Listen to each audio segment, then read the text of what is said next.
Listen, I have an idea. It's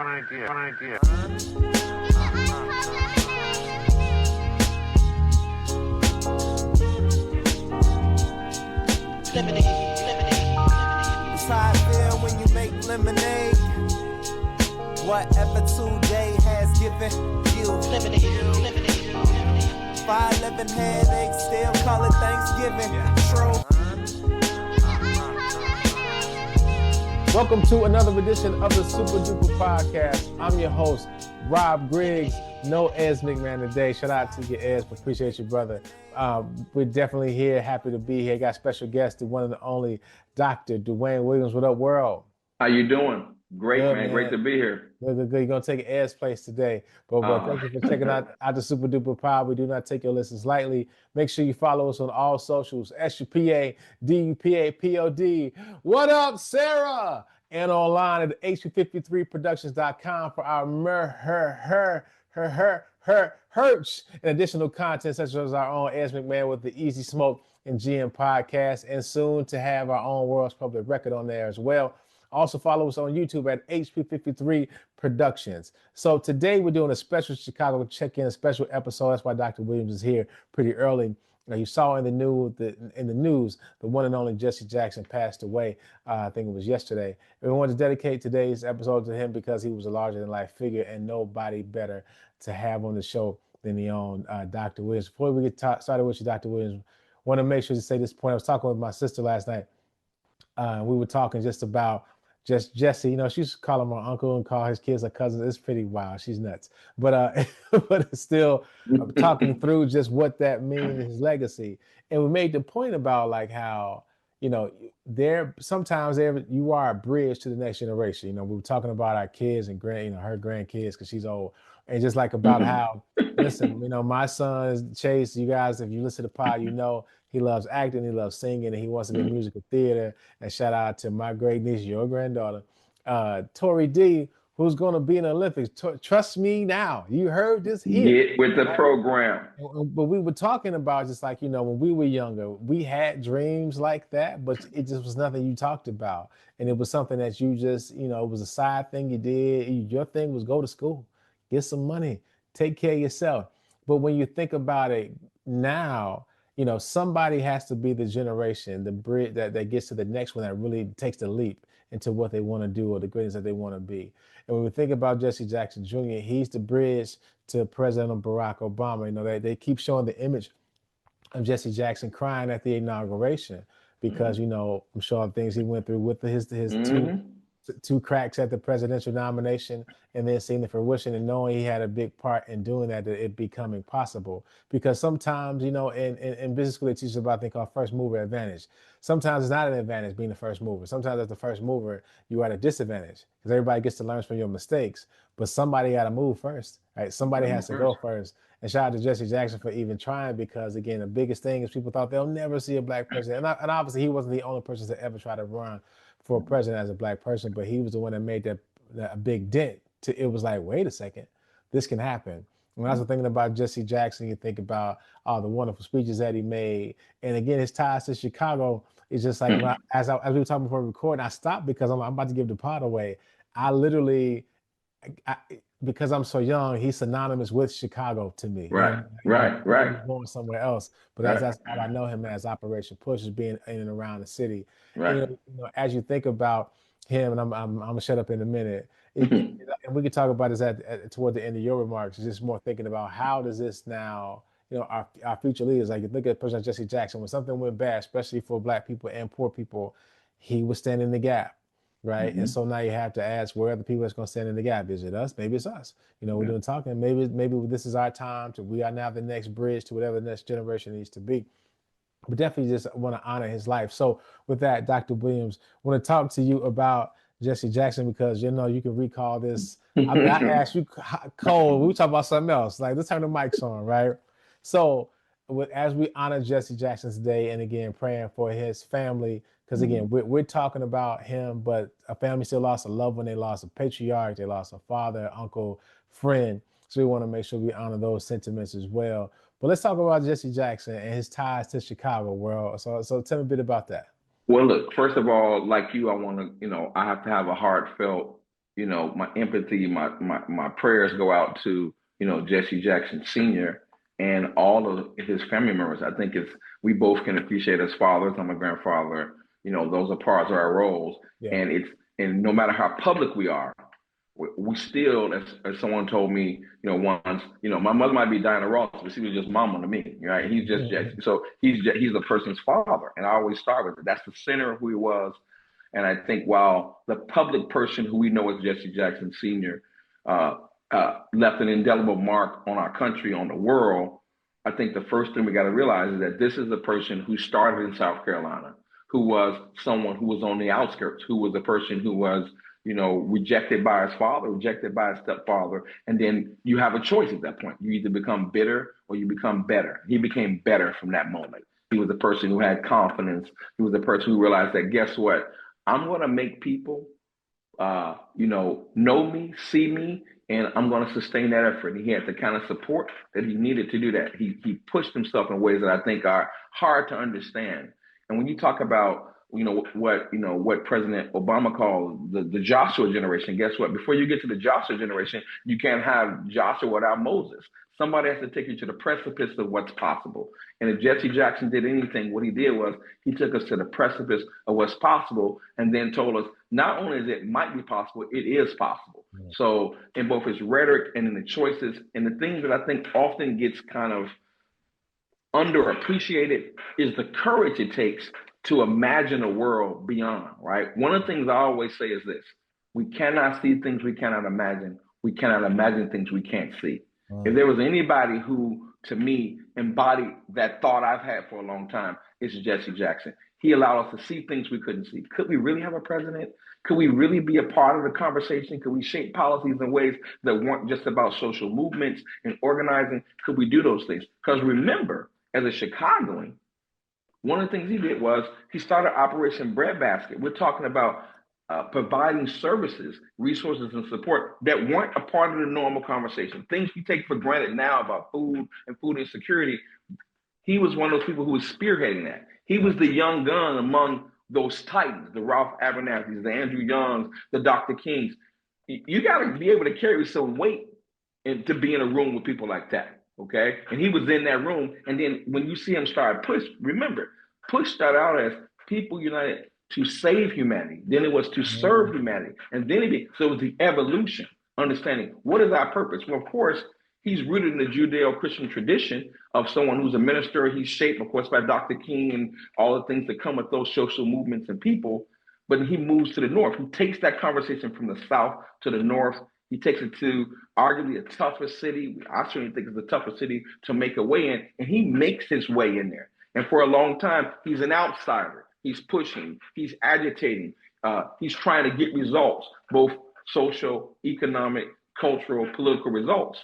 And I think the thing that made Jesse Jackson kind of shift from a guy who was just an articulate, good troublemaking minister was the election, of course, of Harold Washington, because he thought, well, progressive ideas can be translated into politics. We saw it, right? So again, I remember very clearly Harold Washington running for mayor the first time in our great city and winning, right? When he won the first time, it was a game changer. But guess what? Jesse Jackson was like, okay, I got this movement, I got this organization, but we can be a part of politics. We can actually move into the mainstream.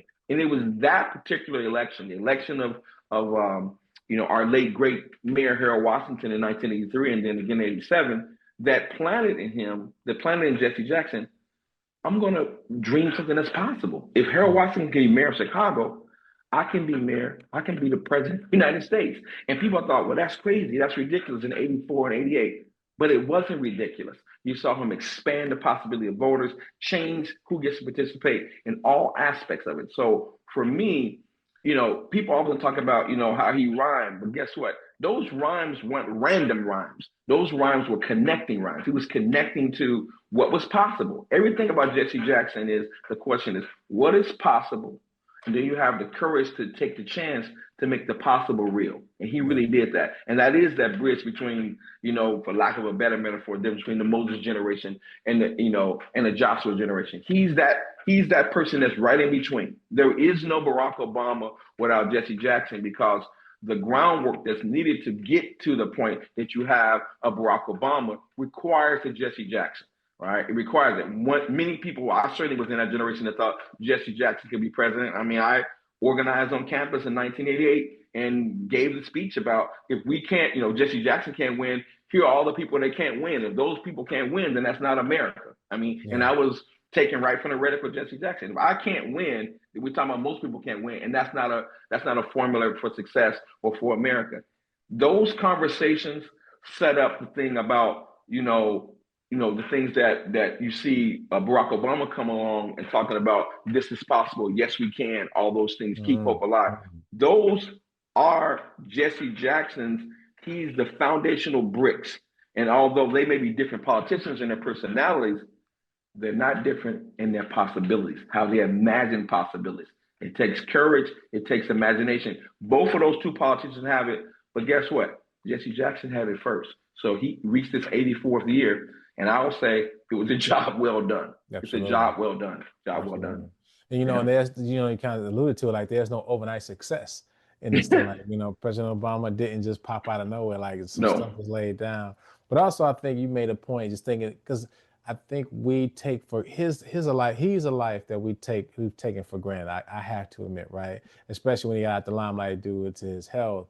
But it's like he was there with Dr. King all the way. Like he saw so much, you know what I mean? And I was thinking about this. I wonder how that impacted him. I mean, it's like duh moment of the day, but like seeing Dr. King be assassinated, right? And witnessing that. And knowing him intimately, right? Knowing how to sit behind the scenes when the mics are off and the people are gone and seeing, or maybe he's nervous, but he's still pressing through. And like, you can't shake that. Like a lot of times, and even in the Bible, right? There's people, they witness Jesus right there. It's like, you try to kill me, I don't care. I saw the man himself. You know what I'm saying? Right, like, listen, right. I saw it with my own eyes. I'm a witness. I'm a witness. So it's like, just thinking about, you said he had to be a bad boy to be a young dude, because he was a young guy. I mean, all of them are young, but you know what I'm saying? Like a really young guy to be with him. Right. And when we look back, it becomes awesome. Remember, he's 25, he's 26, he's a seminary student, he's leaving seminary, he's asking the questions. He's doing the thing that all dynamic students are doing. He's going into the space and making his presence felt. He's looking around and asking himself, how do I become a part of this larger conversation that's happening in the world, this social movement, we call it the modern phase of the civil rights movement, and then he's making a connection. There is no doubt that in Jesse Jackson's mind and experience, he sees himself as obviously a clear disciple and descendant of that tradition. But the thing that he does that separates him from those other disciples of Dr. King is he extends it.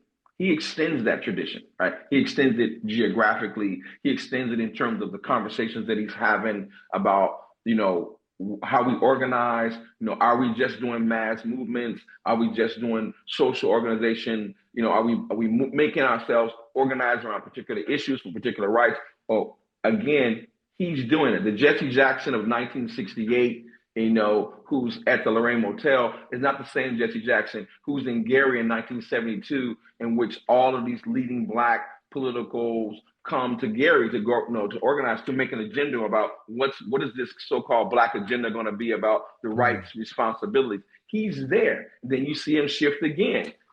At every moment he's shifting, thinking about, well, wait a minute.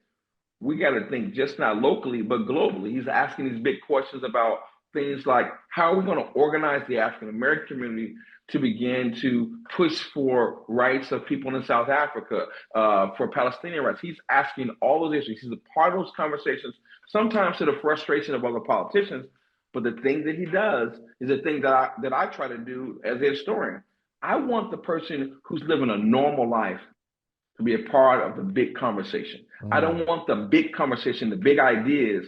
One of my mentors, Peter Ratfield, always talked about, you have an affirmative obligation to take stands on the big issues of the day, that you should be thinking about them and you should be kind of weighing in. Well, Jesse Jackson figured out, that you can't be static, right? There's change over time, and you got to know when and where to enter the conversation. And sometimes that's going to rub you the wrong way. Right? Did he make mistakes? We can talk about the number of mistakes that he made, but guess what? You can only make mistakes if you're trying, right? You can't have shot attempts unless you take shots. And so he was a person who was seen as an authentic and powerful voice for working class people, for those who were marginalized. And of course, it was the language. You think language is just words. Language is connection. All people resist by telling their stories. And when you have good storytellers telling your stories get heard. Jesse Jackson made sure that those people who might not have gotten their story heard, got their story heard. He asked questions. He raised issues. He elevated the conversation about things that were important to people who might not otherwise be a part of the conversation. That's a legacy that is going to extend. That's going to be sustained, right? Because there are lots of issues that we talk about, marginalized people, communities. Well, guess what? He was doing it at a time when he was the trendsetter, not people just, he wasn't jumping on a bandwagon. He was the wagon. Mm. Wow. You know? So we talked about this a bit. And it's been on every news channel ever since he passed. Well, I was watching CNN, so of course this will come up because the connections to Barack Obama. We talked about it a bit, but I want you to lean into the presidential nominations, just like how that was. I was talking to my parents about that. They were like, "Yeah, we remember that." It was like, "Wow, he was really running for president." You know what I'm saying? He got real votes. So just if we could just lean into that, because I know you touched on it a bit, just like, and I guess I never put those together. The ties to seeing Harold Washington be. I mean, and we take this stuff for granted now, but like. I can't, and I was maybe 5 or 6 when Mayor Washington was elected, but I remember the pride in my parents. Like, I remember that vividly. It was everything. Yeah. And you understand? And my parents aren't people, well, my dad more now because he watches the news all the time. But my mom, man, she didn't really move. Like, it got to be a lot to make her like kind of get emotional. I remember her still to this day, but I remember then when Mayor Washington died, and it's like they were heartbroken. You know what I'm saying? I think you and Sharon, but y'all did y'all go down? Y'all saw him? Of course you did. Man, listen, I did all that stuff. I organized. I went downtown on the whole debate about who was going to be the next mayor and replacement. I was actively engaged in that. And listen, I remember Lou Palmer talking about "We Shall See" in '83, which was the campaign that laid the groundwork for Harold Washington. Guess what? Lou Palmer, Jesse Jackson, they all are organizers. So to come to your point about, hey, let's talk about the '84 election. Remember, Harold Washington wins in '83. You got this whole conversation, this progressive, the real progressives. I'm not talking about liberal. I'm not talking about placing the word liberal with progressives. I'm talking about a progressive set of policy agendas and ideas about what to be the center, how resources to be allocated, and to see the person who at that time becomes the mayor, first Black mayor of the second largest city in America, winning on a progressive platform is powerful. Jesse Jackson says, well, guess what? I'm going to take that platform from a local win to a national win. They did two things. They learned that, hey, national elections are about primaries and regions. You have to organize. How you organize has a lot to do with the number of delegates you pick up along the way. They learned in '84 that guess what? The delegate system was really designed to draw outsiders because, the way in which the Iowa is a caucus, New Hampshire is a primary. So he learned the first time that guess what? To win, you got to understand how that system works. And then the thing that Jesse Jackson often did very effectively was the system is built for someone like him not to win. So we have to either do two things: either A, accept that system and the limits of it and understand what the ceiling is, or change the system. And so the delegate system changed, who got to be a delegate, the whole issue of super delegates, all that stuff, that's inside baseball. But what he realized is that in '84 and '88, there was a process that you build to win delegates, all right? And you got to do the two things. You got to have delegates, popular support, and of course, you got to have resources. And he was the first major candidate who was an African-American who was trying to figure out and had kind of unlocked the code about how to run a national campaign with a progressive set of ideas. I challenge anyone to look at the Democratic National Committee convention speech he gave in '84 and '88. They were mesmerized. Look at the text of it. So people often look at the refrain of I Have a Dream speech, but the best part is the things that Dr. King says before he gets to the refrain. The same is true for Jesse Jackson. Look at the ideas that he's talking about. Many of those ideas are now a part of the common language that we talk about what the Democratic Party is, what progressive politics are, what are the right ways and wrong ways to go about things. He's really someone who is foreshadowing the best of what Democratic politics are. But he learned that. They ran a real campaign. It was a national campaign with an infrastructure. in '84, it was kind of what I call a maverick campaign. It was a guerrilla campaign, but in '88, they got really sophisticated. They had, folks on college campuses, they had groundwork. So he learned those things. Guess what? From '88 to the time to 2004 or 2008, Barack Obama benefits from that. So it's not happenstance. Many of those people who were rooting for Jesse Jackson, if it's not them who are involved in the Barack Obama campaign, their disciples and descendants become a part of that. So yeah, it was a learning process. But remember, it started in Chicago. It started as a local election with progressive politics. People were very proud of Harold Washington. They were very proud of Jesse Jackson. And just like people claim ownership over Barack Obama, it's the same kind of pride. It's just that each one of them represent a level of what's possible. And we love Barack Obama as a political figure, in part because what he does is say again what Jesse Jackson said. It's possible because we made it real. It's not possible because this is not quantum physics. It's possible because gravity works. It's 9.8 meters per second squared. We proved that gravity could pull us in ways we never thought possible. Absolutely, man. And so, when you think about Jesse Jackson, we hear this a lot of times, right? About legacy and just, how it impacts, especially when somebody passes away. Right. What do you think is, and I know you touched on it a bit, what do you think is Jesse Jackson Jr.'s legacy and how we should be remembered? I'm gonna correct you into it. It's Jesse Jackson Sr. because Jesse Jackson Jr. is my what I say? The son. You said Jesse Jackson Jr. My bad. Jr. Yeah. Again, give the father his due. We both fathers. So Jesse there we go. Jackson Sr. I'm sorry, sir. There you go. I'm all over the place. I got you. Yeah. I think the legacy is manyfold. I think the first one is, again, the idea that the local and the national are linked.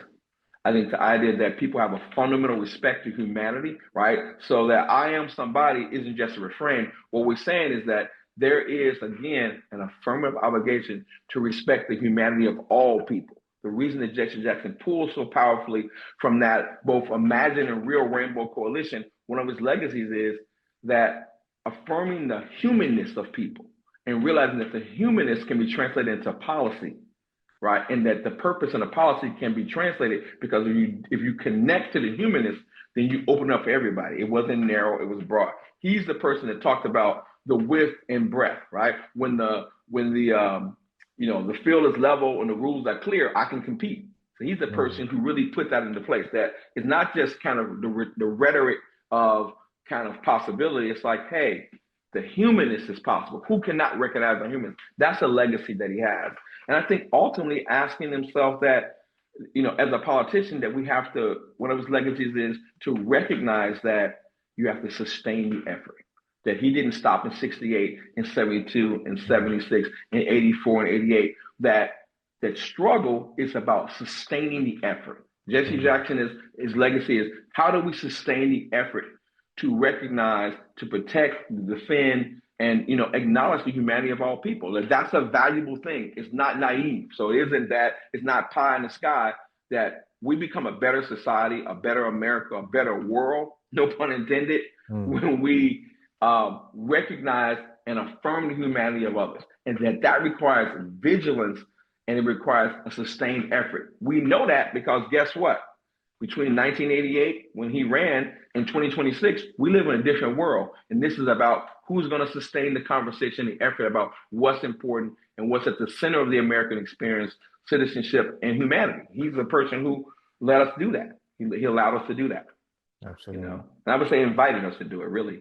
Yeah. And and he was just a pop culture figure, right? Right. He didn't mind being laughed at, being on SNL, right? No. I'm on In Living Color, and I think he just kind of knew, if you want, you need my message, I'm gonna be out here. It's cool. I take my licks, I take my lumps. It's all good. All right. And I'm gonna go to those places where people won't go, right? People don't realize that, right? So to go to the, to be a preacher who understands the formal tradition of the church, but understand that the idea of literally meeting people where they are, to be in those streets, to be in those spaces, right, is important. The other thing I think that is underappreciated about Jesse Jackson is his role and power as a pop culture figure. He's an iconic figure, right? He's a person who's iconic in sense because he's capturing the sights and sounds, the rhythm, right? The music, the language, right? That's hip hop. He really is the first kind of national hip hop minister. We wouldn't call it that, but hip hop culture and all the things we talk about, we've been celebrating for a few years. Well, Jesse Jackson is the person who's doing that. He's going, where are the conversations? Where is the pulse of the city, of the people? He's going to those places. He isn't talking about them. He's talking with them and to them. That's the essence of hip hop, right? Who has the rhythm, who has the sounds, the lyrics. We like Kendrick Lamar, we like Bad Bunny. They have that pulse on something. Well, Jesse Jackson, even though he's a minister, has his pulse on those things. And you have to be willing to go to those spaces and shoot pool and talk conversations and be able to do it in an authentic way. And I think it doesn't work in any culture, but especially in African American culture, if you're seen as a fraud. But if you're seen as authentic, people will support you and defend you, even if they think you're wrong. They'll talk about, this guy is real. He's authentic. He's talking in a way that makes sense to me. I don't always agree with the brother, but there's always that but. However, right? And then you look at the substance of what the guy is saying. The thing I want is beyond the honoring of his legacy, I want people to look at the questions that he's asking about our country, about what's important, about what priorities we should give, both nationally and internationally. When you look at the word, his sermons are powerful sermons about not just what's morally right, but what's right in a broader sense of the world. And that's beyond powerful. Yeah. And as we think about his life and get ready to wrap up a little bit, just, thinking about how are we connecting with the elders in our lives, right? And, how soon we are to push away. The older I get, the more I appreciate the, elderly people, especially, again, my parents being 83 and 82, well, to be 83 and 82, right? But it's like, God, thank God for that, right? But it's like, you start to hear their perspective and hear their stories about certain things. And even though, you still learn so much from them. And here we have Jesse Jackson Sr. I keep saying Junior, I don't know why. Jesse Jackson Sr. Sorry. Okay. But it's like, the life that he lived and so much that we learn. Like, I'm just so happy he was here and in our city making these moves and making these noise. But it just encourages. I encourage everybody, like, just because the elders in your life, they aren't Jesse Jackson Sr. and they aren't these people who are these high political figures, they still have history and keys to like the life we need to live moving forward. And they have a perspective that we just will never have because of years. Again, my dad always talks about how smart I am, but I always tell him he's the smartest dude I know because I'm saying, amen. Just because of his perspective and the life that he's lived. He's giving me great advice about things. He ain't cracked a book in the stuff I'm talking about, right? But he just has perspective. And I just, it saddens me that we didn't celebrate him more when he was alive. And I feel like, and I can't, I'm including myself in it, right? We talk about a lot of people on the pod. Jesse Jackson Sr.'s name didn't come up. And that's something I'm just I'll correct it as we move forward with the pod. But definitely, I'm just encouraging everybody to the elders in your family. They got the keys to how we live the future because, as we go older, there's a foundation and that's being built. It's being built from the people that were here before us, right? We got to a foundation. Our job is now to build on top of it so somebody else can build, and they build a very strong foundation for sure. Yeah, our elders are absolutely important. Listen, the other thing I would say before we come to a close is that Jesse Jackson is in so many ways, a Southerner who was transplanted to our city, but I'd be remiss and not talk about the power and the impact that he had on the nation's capital in Washington, D.C., and the impact he had both on local politics here and his role of being a shadow senator. And again, trying to elevate the conversation about local politics, about the District of Columbia being, in so many ways marginalized and disrespected, but with him as a voice for the local politics of Washington, D.C., he really did change the conversation about Washington, D.C., the District of Columbia, and the relationship to the federal government. And I say that because what elders give us is a way in which memory becomes more than just kind of a romanticized sense of what happened, right? What elders have is a knowledge to unlock the key to understanding the present. Elders do that. They've seen those things before. It isn't their first rodeo, as we say, but elders have wisdom, and you don't have to have you don't have to have Jesse Jackson Sr. as your father to do that. Any of our fathers can do that. They have our mothers, our fathers, our elders within our church and our institutions. They all do this thing of, they have wisdom. It is our responsibility as the generations as the fathers now, not just the sons, to dig into that deep well of understanding, because they often have answers to questions that we wonder about. So we don't have to wonder kind of in the wilderness. Elders allow us to wonder in the present, wonder with support. That's what your father represents. I mean, I've known your father since I was a teenager, and I can tell you, he was wise then, and he's just exponentiating his wisdom. The difference is that you and I are able to listen, hear, and receive that wisdom. And now it's our obligation to use that wisdom. It's not enough to have them be wise people and give us wise counsel. We have to do that next thing, which is, how am I going to use the wisdom of the elders? Jesse Jackson was an elder, and maybe we talked about him less, but we were only talking about him less in an explicit way. Implicitly, he was always a part of the conversation. Yeah. And I would say, every time you evoke the name of Barack Hussein Obama, and certainly in a local Chicago context, and they refer to him as a Chicagoan, remember, it's Jesse Jackson who's there standing both as a shadow, as a powerful presence, and as an elder to what you might do, what you might not do, and how you might do things more wisely, more successfully. He is a great resource. All our elders are. And Jesse Jackson is more than just an elder, because he covers generations in ways that there's nobody as a peer that can say they did that. Other people did some parts of those things, but he's the only person from 1960s literally into the aughts who was part of an important conversation about who we are as a country, where we're going as a country, and what's possible for us. I'll say that 1,000 times. Jesse Jackson is about, how do you take purpose and possibility and make it real? He did it. We saw him do it. That's awesome. So, we got the world's public record coming soon, and you still got to come on the SDP to drop the knowledge here and there. So we're gonna get don't worry, I got you. I don't do no overtime, but I do a lot of part time. We good. But I like that. As with our tradition, you always leave us with a couple of books. I know you have a couple of books about our topic today, so let it go. All right, first book we have to do, of course, is Abby Phillips' great book, A Dream Deferred, Jesse Jackson and the Fight for Black Political Power. This is a must read. I think there will be other more academic, more insightful, in some ways, more nuanced and targeted biographies. I think Abby Phillips does the thing that great journalists do: ask a question, tell a story, provide a context, and give us a reason to see and understand Jesse Jackson as who he was, who he became, and what he's offered us, what he can still offer us. So I think Abby Phillips is there. Obviously, she's the CNN correspondent host. She's not only a great journalist, but I think she's done a really good job of honoring Jesse Jackson in a way that gives us a way to build on in light of his death this week. Secondly, I would say this: you and I have mentioned our fathers several times. I think Roy Woods Jr. is The Man of Many Fathers. Again, is a book that we should be reading and talking about. And everyone should ask this question: how many men did it take to make us become the men we want to be when we are our best selves? I counted 21 men that I could talk to that literally touched me directly and indirectly to help me to be the man that I want to be when I'm my best self. Yeah.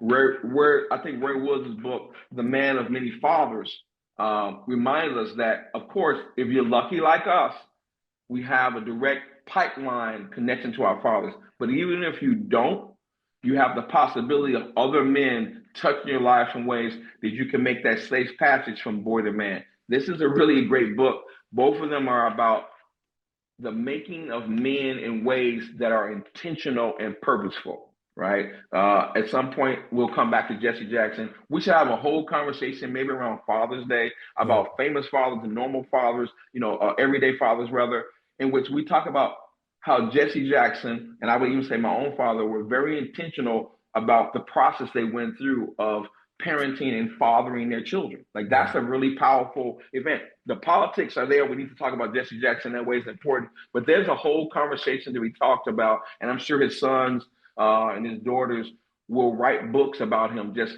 this person was my father, and this is the thing that he did. Yes, he was famous. Yes, he gave this speech. Yes, he was a nominee for, a Democratic nominee for president 84 and 88.